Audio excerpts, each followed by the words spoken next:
that this strong El Nino was going to bring wetter than normal conditions for Southern California.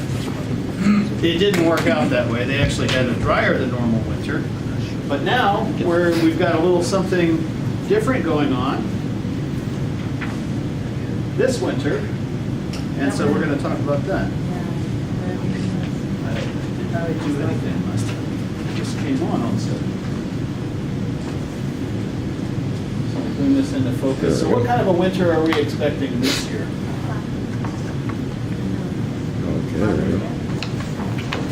Not that that's. Well, is that viewable from the back there? Is it visible? That's good. Okay, very good. Okay.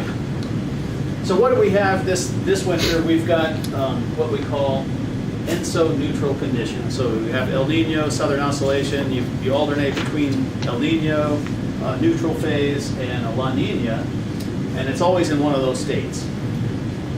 The equatorial sea surface temperatures in the Pacific are below average, the central and eastern Pacific Ocean, which is the key area for diagnosing an El Nino, where we're at in the El Nino cycle. And we're looking at a La Nina this winter, developing this fall, probably going to a neutral position later in the winter.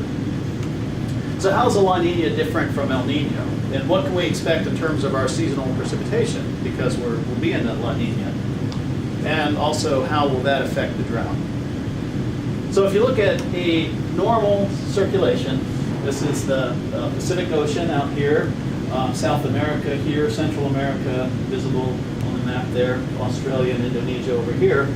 We normally have some upwelling off the South American coast that causes cooler than normal, or well, relatively cool temperatures compared to the rest of the Pacific. And this part of the Pacific is normally pretty warm, and there's a lot of convective activity, thunderstorms and rain showers, that sort of thing. And you have this circulation. In a El Nino, what happens is this area warms up a lot out here, and this can get a lot more convective activity. This actually makes more moisture available and helps strengthen the subtropical jet stream during the mid part of the winter that helps bring storms into the southern part of the U.S., Southern California. Now, during a La Nina, what happens is you get cooler conditions out here than normal, and it sort of suppresses any sort of moisture, convection, and also the jet stream is suppressed that would affect the southern tier of the U.S. So you have fewer storms, tends to be dry for the southern part of the U.S. If you look back at some big events historically, there was a big El Nino in the winter of 1998. And you can see all the warm temperatures there. These are the anomalies, so that would be much warmer than normal, several degrees Celsius warmer than normal. And during a big La Nina in 1989, cooler than normal conditions out here in the Pacific. This is where we're currently at, well, as of early October, where we're at. So cooler than normal conditions, so looking like a La Nina, not real strong, but definitely cooler than normal across the equatorial Pacific. So what do you expect? These things, this ENSO cycle has ramifications on the global circulation and weather patterns for seasonal precipitation. So you end up, during El Nino, you get warm conditions up here in the Pacific Northwest, up into Alaska, and you tend to be wet across the southern part of the U.S., including Southern California. Not much of a signal for a lot of California in El Nino. Big signal out here in Australia and Indonesia. A lot of times they'll have big droughts and fires in that part of the world. I don't think we saw too much last year. This, for a La Nina, what happens is this part of the U.S. tends to be dry. Again, you're sort of suppressing that jet stream during the winter that would normally bring storms in here. And this part stays active up here, so you tend to be wet and cool. But in the Pacific Northwest, again, during a La Nina, not a lot of signal for California. A little bit of the far north is all that we see. And wetter than normal across Indonesia, the northern part of Australia. This plot is a bunch of models with what we call ensemble mode. So you're looking at climate projections. This is starting this fall here and running forward through the winter into the spring of next year. This zero line indicates neutral conditions. Neutral are between plus 0.5, minus 0.5. Anything stronger than up in this area is an El Nino. Anything stronger down here is a La Nina. So we're sort of flirting on that border between neutral and La Nina for this winter. There's some possibility we could go into a weak La Nina this winter, but most likely we're just going to kind of stay near the neutral weak La Nina phase. And then eventually by spring, there's some possibility you could even flip over into a El Nino or keep La Nina conditions, but most likely is going to be neutral conditions by spring. And this helps kind of delineate those categories. And this one summarizes the ensemble plot in terms of bars. So you can see the blue is La Nina, 70% chance, but that tends to drop off as we get into the winter. Neutral conditions starting out at a 30% chance of neutral, but getting more likely, or as likely as not, to be neutral by the late part of the winter. And then some possibility of El Nino you can see popping up in the spring. The Climate Prediction Center puts out forecasts for looking out for the winter. This is a 3-month forecast for December, January, February, largely based on what we know about the ENSO cycle. That's really where all the information is. It's pretty much in that, because as everybody knows, the weather forecast skill drops off with time. As we get into a week, 10, 12 days out, there's not much forecast skill. You're really dealing with climatology at that point. So based on that, their analysis, what we're looking at for this winter, and other factors too, influences, but those are the primary drivers, the ENSO cycle. We're looking at warmer than normal conditions, or above average chance of warmer than normal conditions. Doesn't mean it's going to be warmer than normal this winter, but it's favoring warmer than normal as opposed to just climatology. For precipitation, actually this one is mislabeled. This is precipitation. You can see below normal conditions indicated here. So it's expected to be drier than normal across the southern part of the U.S., just like you expect with a La Nina. That's what they've got. And then above normal for the Pacific Northwest, Northern Intermountain, and Rockies up there. But for a lot of California, really equal chances, meaning we can't do better than climatology based on what we know.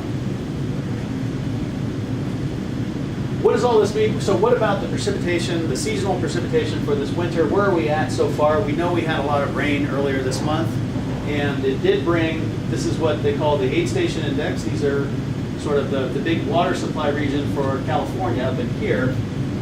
It's a long-running, these have long-running averages for about 50 years. And this shaded area, so we're starting off in the fall, going to October 1st of next year. This shaded area shows the average conditions. Normally over this time period, we get 50 inches of precipitation for that index representing these stations. And then some of the outlying years are shown here. The 1982-83 was a really wet year. You can see that stands out. The 76-77 was a very dry year. That one stands out. Even, and this was 2014-15 in here. This is where we're currently at. We're wetter than we were at this point in the 1982-83 season, which was the wettest on record. So things have been pretty wet in the watersheds up here. But it hasn't translated into runoff because it's early in the season. It's just wetting the soils down. If you look at Shasta, Lake Shasta back in the 1st of October, we were at 62% of the capacity of the reservoir, 103% of average for the date. And Oroville was 46% of capacity and 74% of the average for the date.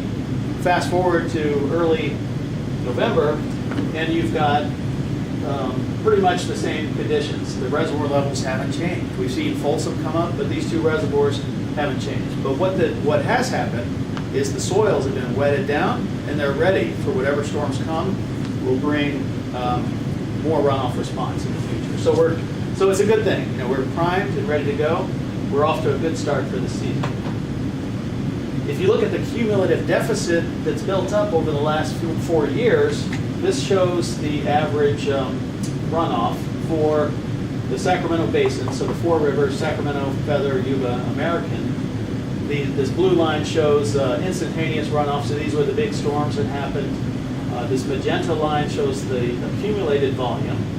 And this red dashed line shows the driest amount. So over a 4-year period, that was the driest we ever had. This is the average for that 4-year period that we would expect. So this is where we're currently at here in the fall of 2011. These are the projections going forward, anywhere from not much more precip could happen to it could be pretty wet. So what's the range? You know, we built this gap here between the average and what actually happened. We sort of leveled it off last year. We kind of got average precipitation, so we didn't widen the runoff deficit. So depending on what happens this winter, we'll either widen the deficit or we can close it quite a bit. Most likely, we're going to be somewhere in between and kind of maintain the status quo. So we still have a pretty good, big runoff deficit that needs to be closed if we're going to say, you know, the drought's over. It's going to be one of the big factors for declaring an end to the drought. Similar graphic for the San Joaquin Valley, but they were actually worse off. They're below average at this point, and they could end up, there's some possibility they could be a record low 4-year dry period again this year for them. So just to summarize, we've got INSO neutral conditions that are currently present. Sea surface temperatures in the central and eastern central Pacific are below average. So we basically have a La Nina, and it's favored to continue or persist into the winter, maybe go to a neutral condition. There is no climate signal for most of California, except for Southern California. There's a slight risk that it'll have drier than normal conditions. That's not a big factor for water supply, given that most of the water is from Northern California. It will impact Southern California for their local reservoirs, but they import a lot of water there. And we'll probably have a warmer than normal winter. We've been in warmer than normal winters for a few years now, actually. It looks like that'll continue. And to close the cumulative shortfall in both precipitation and runoff, we'll really need an above average winter. We're off to a good start with what we have so far. Mr.